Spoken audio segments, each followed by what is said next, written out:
Hey man, what are you doing out here? Just relax in the shade. People called about you. Let me see some ID. I'm not giving ID for sitting in the park. Then stand up, I'm gonna cuff you. Cuff me for what? You're refusing a lawful order. Lawful? Nah, man. You picked the wrong guy. FBI. Officer Travis Holloway had accumulated 9 years with the Phoenix Police Department, building a record so troubling that Internal Affairs had documented 17 formal complaints, yet supervisors consistently responded with training sessions rather than termination. The pattern was undeniable across those 17 complaints. 13 involved Holloway stopping black individuals in public parks and recreational spaces for no reason beyond existing in those spaces. A man reading on a park bench, questioned about loitering. A woman stretching after a jog asked to prove she lived nearby. A teenager shooting basketball alone interrogated about gang affiliation. Each complaint generated paperwork, required training attendance, produced zero consequences. One November afternoon in Phoenix, Holloway's inability to imagine that black people might belong in public parks finally confronted someone whose federal badge carried more authority than Holloway's local jurisdiction, and that confrontation would terminate Holloway's career permanently, cost Phoenix $5,300,000, and expose a department that chose training certificates over meaningful discipline through 16 previous warnings. A 38-year-old FBI special agent named Darius Mitchell sat at a covered picnic table in Desert Ridge Park eating chips and drinking water during his day off. Wearing workout clothes after a morning at the gym, completely unarmed with his credentials and service weapon locked in his vehicle, no crime occurring, no park rules being violated, no suspicious behavior exhibited. Just a federal agent who'd spent 15 years investigating civil rights violations taking a break in a public space on a beautiful Arizona afternoon. But Holloway saw him through 9 years of reflexive assumptions that black people in parks required investigation, couldn't process that someone might simply be enjoying public space legally, and approached with predetermined conclusions that would make this encounter a federal case study in constitutional violations. Before we continue, where are you watching from? If this is your first time here, please hit that subscribe button. Stories like these need to be shared, and your support helps us bring more truth to light. Phoenix, Arizona. Desert Ridge, a newer development in North Phoenix where parks feature modern covered pavilions, walking trails, sports fields, family-friendly amenities. The parks serve everyone. Workers on lunch breaks, parents with children, athletes training, anyone seeking outdoor space in a city where summer heat makes these spring and fall days precious. November 25th brought perfect weather, mid-70s temperatures, clear skies, ideal conditions for outdoor activity. That Tuesday at 3:11 in the afternoon, the park hosted its typical mix of visitors using public space for its intended purpose. Darius Mitchell had chosen federal law enforcement specifically to fight the injustices he'd witnessed growing up in South Phoenix. His parents, a teacher and postal worker, had raised him to believe systems could change if people worked from inside them. Darius excelled at Arizona State studying criminal justice, graduated at the top of his FBI Academy class at Quantico, returned to Phoenix determined to hold violators accountable whether they wore badges or not. 15 years with the FBI's Phoenix field office, most of that time in the Civil Rights Division. He investigated police misconduct cases, built federal prosecutions against officers who violated constitutional protections, deposed hundreds of officers who claimed colorblind policing while their stop patterns told different stories. That Tuesday, Darius had the day off. He'd worked out early, hit the gym hard, decided to decompress before heading home. He'd stopped at a convenience store, grabbed water and chips, drove to his favorite park. Simple plan. Find shade, relax, enjoy the weather. He located a covered pavilion, chosen a picnic table, set down his snacks, settled in for a peaceful break. He wore a blue sleeveless athletic shirt, black shorts, running shoes, dark baseball cap, standard workout attire for Phoenix in November. His FBI credentials sat locked in his car's center console alongside his service weapon. He was completely off duty, completely unarmed, completely entitled to occupy public space without explanation or interrogation.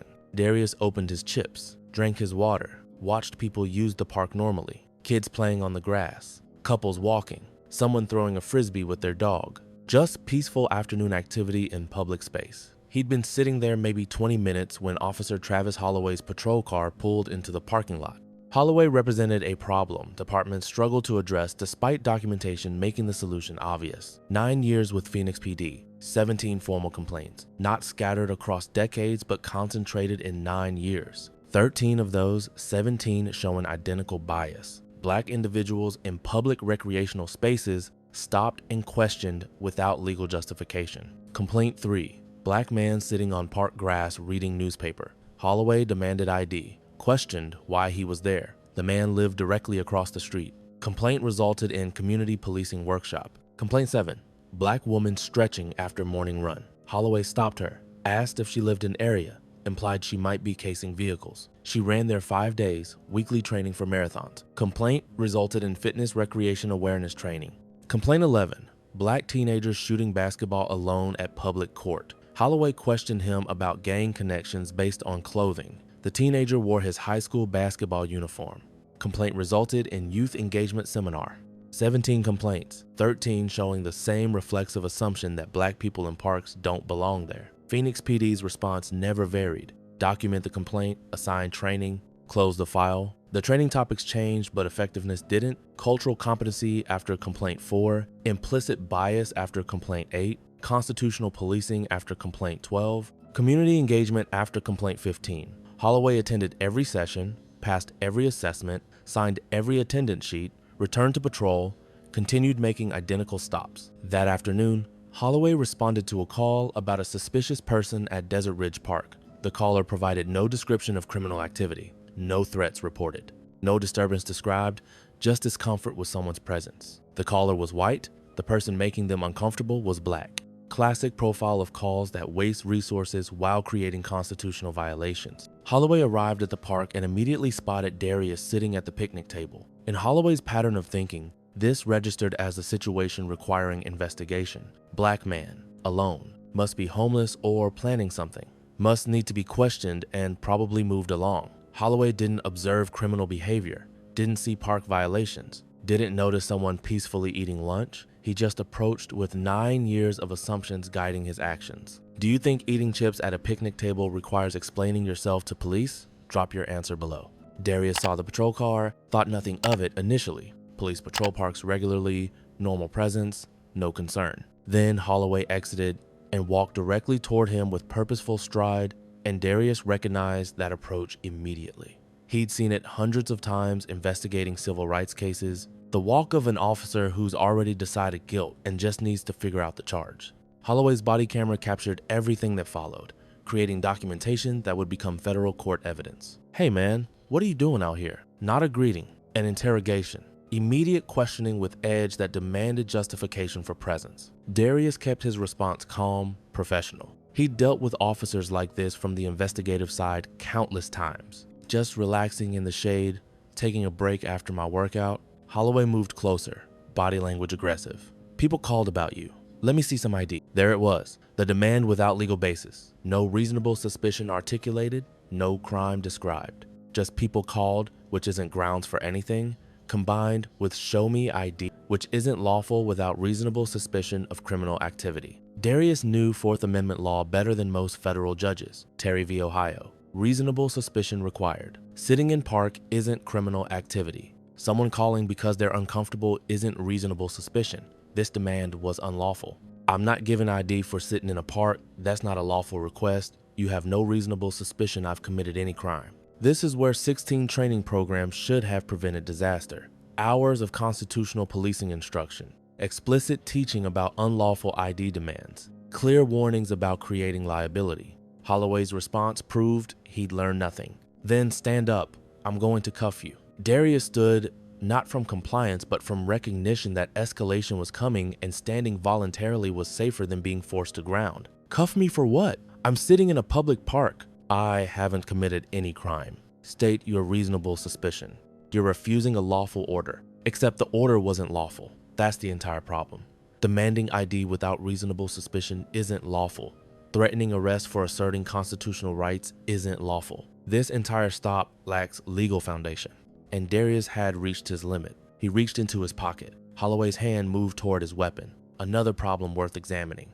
Darius pulled out his FBI credentials and badge, holding them where the body camera would capture them clearly. Lawful? Nah, man. You picked the wrong guy. FBI. Special Agent Darius Mitchell, Phoenix Field Office, Civil Rights Division, and you just violated my Fourth Amendment rights on camera. Everything you did was unlawful. This goes to federal court. He displayed his credentials prominently, ensuring no ambiguity, no later claims Holloway didn't see them. I investigate civil rights violations for a living. Police misconduct is my specialization. You just gave me a textbook example of everything I prosecute other officers for doing. No reasonable suspicion. Unlawful ID demand, threat of arrest for protected activity, all recorded on your body camera. Should federal agents need to show credentials to prevent unlawful arrest? Let me know what you think. Holloway's face registered multiple emotions rapidly. Confusion at the unexpected response. Recognition of who Darius was. Dawning horror at what he'd just done. He'd threatened to arrest an FBI agent for eating chips in a park.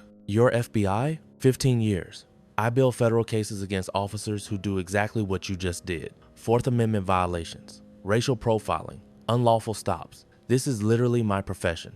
And you just provided perfect evidence for a pattern and practice investigation. Another patrol car arrived. Officer Rachel Kim responding to Holloway's backup call he'd radioed before approaching Darius. Kim brought 12 years of experience and immediate recognition that something had gone catastrophically wrong. She'd partnered with Holloway once, requested never to work with him again after watching his pattern play out. Kim saw Darius's FBI credentials still displayed and understood instantly. Sir, I apologize. Officer Holloway, step back immediately. He wouldn't show ID, Kim interrupted firmly, because he's not required to. He's sitting in a park. That's protected activity. No reasonable suspicion. She turned to Darius, genuine regret in her voice. Agent Mitchell, can you tell me what happened? Darius explained with precision born from hundreds of depositions and federal court testimony. I was sitting at that table eating chips and drinking water on my day off. Officer Holloway approached asking what I was doing. I explained I was relaxing. He claimed people called about me and demanded identification without reasonable suspicion of criminal activity. When I declined his unlawful request and cited constitutional grounds, he threatened to handcuff me for refusing what he called a lawful order that had no legal basis. I identified myself as FBI to prevent further escalation. Everything's documented on his body camera. A supervisor's vehicle arrived. Lieutenant Marcus Freeman, 22 years with Phoenix PD, 16 in command positions. He'd reviewed Holloway's complaint file multiple times. He'd recommended termination twice. Both recommendations overruled with instructions for additional training. Now here was complaint 17, and the victim was FBI. Freeman spoke briefly with Kim, immediately called FBI field office to notify them, pulled up Holloway's personnel file on his mobile computer, showing 17 complaints with 13 following identical pattern. He watched the body camera footage from today's encounter. Then he made the decision that should have been made 14 complaints earlier. He approached Holloway with absolute finality in his expression. Badge, service weapon, and body camera. You're suspended immediately, pending termination proceedings. Holloway attempted to justify. Lieutenant, I responded to a suspicious person call. You violated a federal agent's constitutional rights. You demanded identification without reasonable suspicion. You threatened arrest for asserting protected rights. You did this based on a call describing no criminal behavior. This is your 17th complaint in 9 years. 13 show identical bias against Black people in public spaces. We've sent you to 16 separate training programs. Your behavior never changes. You're done. Badge, weapon, camera, hand them over now. Holloway complied, removing badge and unholstering weapon with shaking hands, his 9-year career ending in the park because he couldn't imagine a Black man eating chips belonged there. Freeman addressed Darius directly. Agent Mitchell, I apologize on behalf of Phoenix Police Department. This stop was unconstitutional and should never have occurred. Officer Holloway will face immediate termination proceedings. I've notified your field office, will cooperate fully with any federal investigation or civil action you pursue.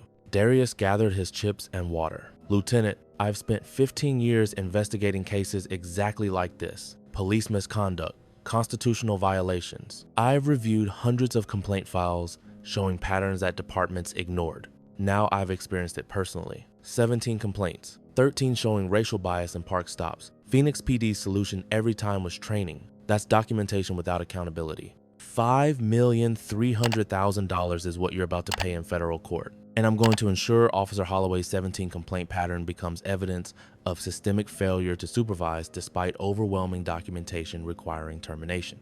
By that evening, the incident had exploded across law enforcement networks and national media. FBI agent racially profiled in Phoenix Park. Federal civil rights investigator stopped while eating chips during lunch break. The agent who prosecutes these violations becomes victim of them. The FBI director issued a formal statement condemning the stop. The Department of Justice Civil Rights Division opened an investigation into Phoenix PD's pattern and practice. Congressional representatives scheduled oversight hearings. Every federal agency that collaborated with Phoenix PD immediately distanced themselves. Federal law enforcement unions released statements supporting Darius. Darius filed his federal lawsuit 90 days after the incident, represented by the most skilled civil rights attorneys in the Southwest. The complaint named Officer Travis Holloway individually, his direct supervisors, who had documented 17 complaints without meaningful action, and Phoenix Police Department for maintaining an institutional culture that tolerated documented patterns of racial profiling despite overwhelming evidence requiring intervention. The allegations were comprehensive and federally charged. Violation of Fourth Amendment rights against unreasonable seizure under color of law, racial profiling in violation of 14th Amendment equal protection guarantees, unlawful demand for identification without reasonable suspicion, threat of false arrest for asserting constitutional rights, harassment and intimidation, intentional infliction of emotional distress, deliberate indifference to Holloway's 17 complaint pattern, failure to supervise, train, and discipline despite overwhelming documentation. The complaint attached Holloway's complete personnel record, 17 formal complaints across 9 years of service, 13 complaints showing clear racial bias in stops of Black individuals in public recreational spaces, 16 different training program completion certificates spanning topics from cultural competency to constitutional policing, 0 suspensions imposed, 0 demotions implemented, 0 meaningful disciplinary action until Complaint 17 created federal liability the department couldn't defend or ignore. Phoenix's city attorneys reviewed the case and immediately understood they faced federal court, extensive federal scrutiny, and a federal plaintiff who investigated these cases professionally. Holloway's body camera footage was devastating. Darius's credentials were impeccable. The 17 complaint pattern was legally indefensible. Settlement became inevitable. 22 months after filing, Phoenix settled $5,300,000 paid to FBI Special Agent Darius Mitchell. The settlement represented the largest amount in Phoenix history for a park stop, reflecting both the severity of constitutional violations and the unique position of a federal law enforcement plaintiff who prosecuted civil rights cases professionally. Officer Travis Holloway was terminated 6 weeks after the park incident. The termination letter was comprehensive and final. Officer Holloway engaged in racial profiling and violated the Fourth Amendment rights of FBI Special Agent Darius Mitchell by demanding identification without reasonable suspicion and threatening arrest for protected activity. His actions occurred in response to a call describing no criminal behavior. Officer Holloway's conduct represents his 17th formal complaint in 9 years of service, with 13 complaints showing identical racial bias in stops of Black individuals in public spaces engaged in lawful activities. Despite completion of 16 separate training programs addressing constitutional policing, implicit bias, and professional conduct, Officer Holloway has demonstrated persistent unwillingness to modify discriminatory practices. His violation of a federal agent's constitutional rights while that agent was off-duty creates catastrophic institutional liability and fundamentally undermines all cooperative relationships between Phoenix Police Department and federal law enforcement agencies. Employment terminated immediately and permanently. Termination effective date reflects zero tolerance for civil rights violations. Holloway's name was entered into the National Decertification Index, the nationwide database that prevents terminated officers from obtaining law enforcement employment in other jurisdictions. His 9-year career in law enforcement ended permanently. Holloway did not appeal the termination decision. Holloway's police union declined to contest the termination after reviewing evidence. Holloway released no public statement and offered no apology to Darius or the community. Darius testified at a Phoenix City Council hearing examining police accountability measures and later at Department of Justice oversight hearings investigating pattern and practice. I'm an FBI special agent. I investigate civil rights violations professionally. I build federal cases against officers who racially profile, harass civilians, and violate constitutional protections. I know the law thoroughly. I understand the patterns intimately. I recognize the consequences clearly. Officer Holloway stopped me for sitting in a park eating chips. He demanded identification without reasonable suspicion. He threatened arrest when I asserted my Fourth Amendment rights. He did all of this because someone called feeling uncomfortable with my presence. 17 complaints across 9 years. 13 showing identical bias against black people in public spaces. Phoenix PD's response every single time was sending him to training.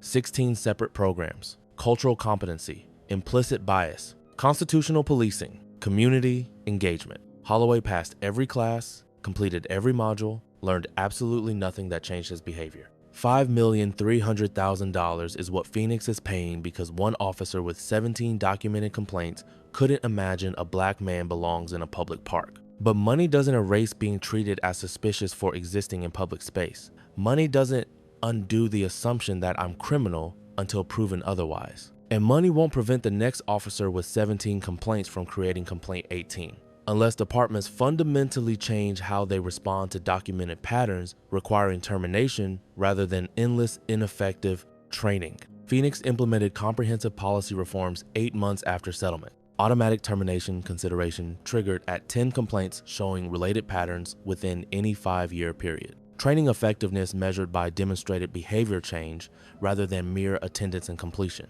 Mandatory civil rights attorney review of all cases involving complaint patterns before final disposition.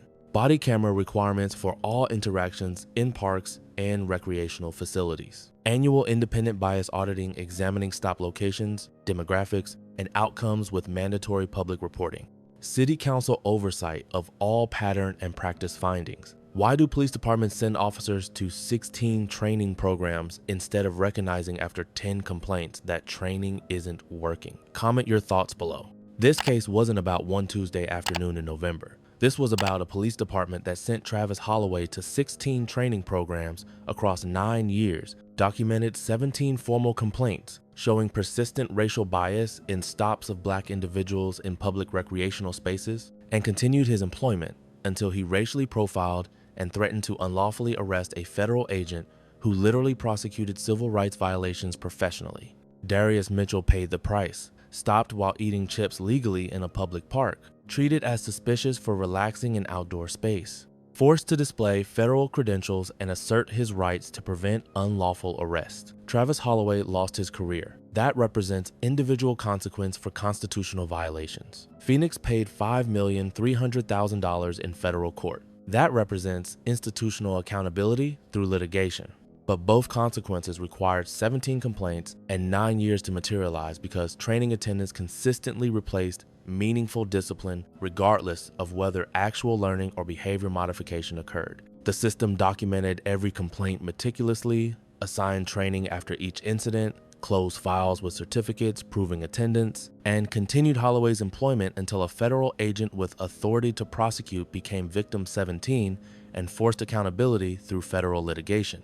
The fundamental question isn't whether this particular story matters or whether this individual case deserves attention. The question is what this case reveals about systemic failure to act on documented patterns. Do training programs actually change behavior when officers demonstrate through repeated identical misconduct that they refuse to change? Do departments genuinely recognize that attendance certificates and completion forms don't equal behavior modification if the behavior continues unchanged? Do they truly understand that professional expertise and federal authority should be respected and valued, whether that expert is prosecuting cases in federal court or simply eating chips at a picnic table? Because if policing systems don't evolve beyond treating training as accountability theater, if departments continue documenting clear patterns without meaningful action until the 17th complaint creates unavoidable federal liability, if officers can ignore 16 comprehensive training programs and still patrol until they victimize a federal agent, then Darius Mitchell represents not just one isolated incident,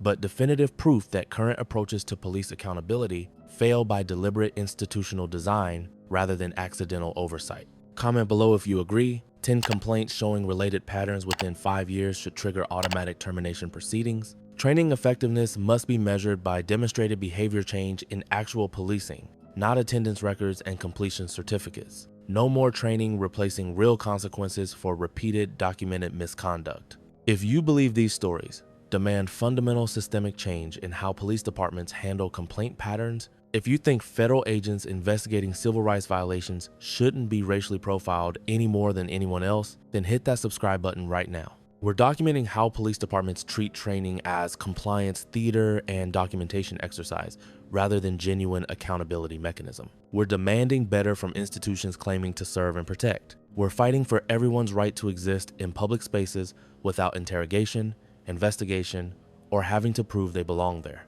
This isn't about one officer or one federal agent. It's about systems that consistently value paperwork over patterns, certificates over consequences, and endless ineffective training over appropriate termination even when overwhelming evidence accumulated across years. Proves definitively that training fundamentally doesn't work for officers who choose not to learn or change their behavior.